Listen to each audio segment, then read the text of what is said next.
Hey everyone, welcome back to another video on my thoughts on movies and stuff. Today's video is on The Devil All the Time. You know, that old Netflix movie we all watched during lockdown last year.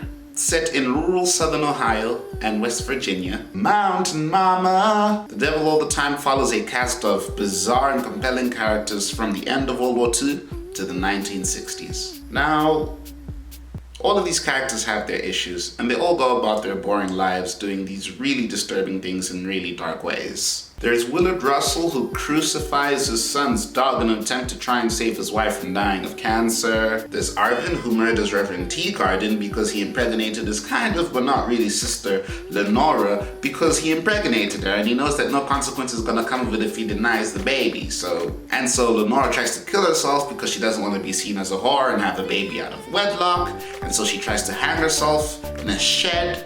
And then she decides against it, but the moment she tries to change her mind and get up off the bucket slips and then she accidentally hangs herself.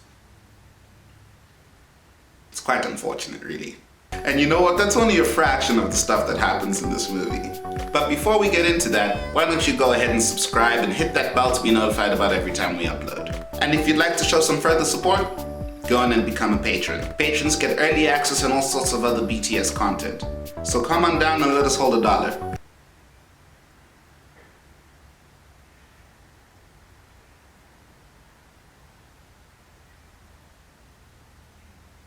All done? Great. On with the show. The Devil All the Time. What, from last year? Yes. Well, what does that have to do with anything? Well, let's talk about it. I mean, what's there to say that hasn't been said already? Come on, just rock with me, man. It's crazy broke white people killing other crazy white people. Backdrop Sweet Home Alabama and call it a day. Figure it out. You figure it out. I'll tell you what. What's that? It felt like those old movies you used to watch on ETV, you know, in the middle of the day, in the middle of the week, because you're home from school, because you're on holiday, and there's nothing else to watch except this old, boring, slow movie, you know? But it actually turned out to be nice. Good times though, you know, there was Judge Judy, some boring old drama, or Playing Outside, or the old, awkward, slow-paced drama that happened to be on during the middle of the day. Yeah, I got it. That happened to be pretty nice. Okay, I get it. I'm just saying. So does that mean you liked it? Because I liked it. Maybe one day we should get to the bottom of why you keep asking me that. But yes, I did like it. I was particularly fond of the cast. Really liked seeing Tom Holland in a more serious role. Yeah, instead of flinging his fluid all over New York City. What? Almost thought you said something weird. No, you imagined it. Okay. Well, who was your favorite? My guy probably did the best in the entire film. Who, Robert Pattinson? Nope. Eliza Scanlon? Not even close. Really? Then who? Sebastian Stan? I mean, he was cool. Donald Ray Pollock. Who? The narrator. Who also happens to be the author of the book the movie is based on. Your favorite part was the narrator. Hey, just because he's not Tom Hanks doesn't mean he didn't kill it, alright? He fit right into that movie, even when he gave us exposition nobody asked for. You know, I didn't even stop to consider that. Though I do remember his voice being quite something. Yeah, DRP could make a few middle-aged panties drop. And that's on mothers. Ew, nasty. I did feel it was a bit far-fetched. Yeah, they lived in a town called Knockemstiff. I mean, come on. That's actually a real place though. Oh really? Yeah. Knockemstiff, Ohio. Population of over 5,600. Huh. Well, who would have thought? Ohio, apparently. But let's take it back to Tom Holland. Yes, by all means. I don't think he stole the show. I'm not even entirely sure if he's the main character the way we had so many stories going on at the same time. Though I've always thought that Tom Holland could kick some serious ass in front of the camera, and this is proof. I agree. And he's been in plenty of other stuff, even before Spider-Man. I feel we do him a great disservice by pretending otherwise. Word. Though watching him mess people up was pretty satisfying. Yeah. Makes me really excited for when we eventually pirate Cherry. What? No, we don't pirate stuff. I think the only thing I didn't like was how they treated the female characters. Oh yeah, that was scary. Yo, they be capping women in this movie like crazy. If it's not cancer or accidental suicide, it's just supreme, pure idiocy. Oh, you mean the pastor who killed his wife? The pastor who killed his wife because he thought he could bring her back to the glory of God. Yeah, that's a textbook case of idiocy right there. I started getting scared for them. Don't drink your juice and Knockemstiff while being female in the hood. Stop it. Though it was good. Yes, it was dark. And it was slow, but it was worth it. So worth it. Can't wait to pirate Jerry. So, some of you may know who I am. I used to run this channel before I was kidnapped due to a family feud with a family that's hated ours ever since our ancestors proved that Bigfoot is real. So, in my isolation, there's only one movie they let me watch, so I'm gonna have to use it to give you clues about where I am. Come see me.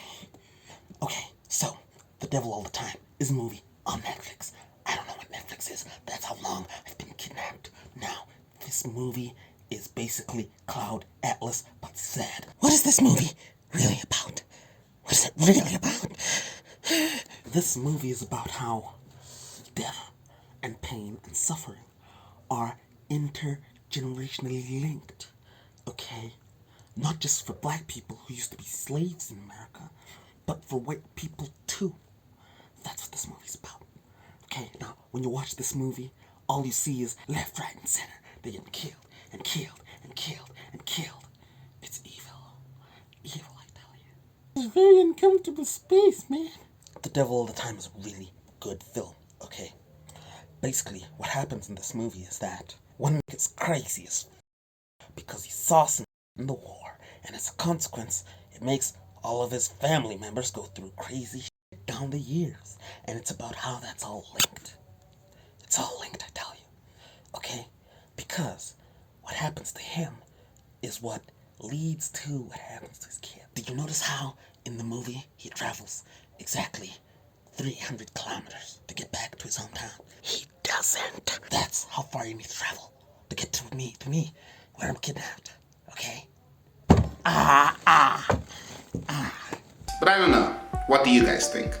Was The Devil All the Time a stimulating story of temptation? Or was it 2 hours and 18 minutes of slow boredom?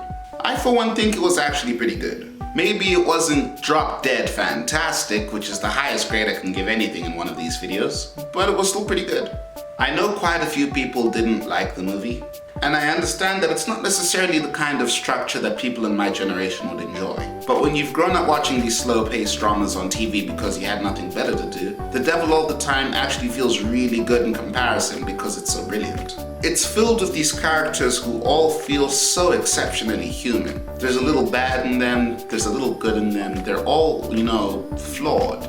But boy, let me tell you, some of them are far more bad than good. Like, whoo,